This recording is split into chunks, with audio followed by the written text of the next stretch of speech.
it's obvious that we've been going through the transitional period to recovery, and then this subject matter of Ukraine then worsens the plight of our recovery stage. And in the course of that, we all know the underpinning structural changes that the government sought to correct over the first 3-5 years of existence before the COVID. So with the combination of COVID and the Ukrainian war, we find ourselves in a very precarious situation. And that is why we're asking government to expeditiously intervene in some sectors, the real economy, that will help slow down this inflation and the extent of depreciation. And we're excited to see what the governor did with the intervention. As much as it could have been quicker, it's still better late than never.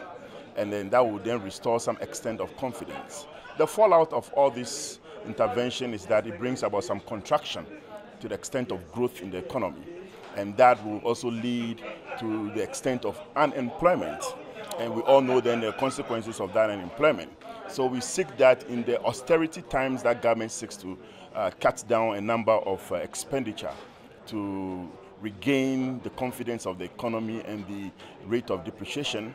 Government should, in the midst of the crisis, target specific interventions into the productive sector to revamp employment and also take a long-term approach to correct the structural defect of the economy.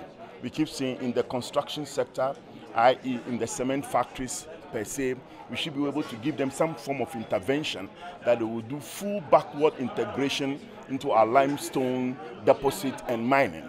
We could say same for the agri sector. That gives you the 1D, 1F cliche. With all the interventions they did, including the fertilizer intervention, how far can government go with effective monitoring and possibly control export of our finished products, say the cereals that are grown, that are being exported to the neighboring countries? To what extent can we have a buffer stock, and then out of that we could have some stability for the food market? One of the crises that the global world is anticipating is food shortage. And therefore, as government makes significant intervention in the agri sector, how do we control export of raw materials, like the export of paddy rice, the export of raw corn, the export of sorghum? Why don't we make it a bit punitive in terms of export as against finished product? That then will become an incentive for industrialists to put in factories here. Whilst that is ongoing, we pray that there should be policy consistency to back manufacturing.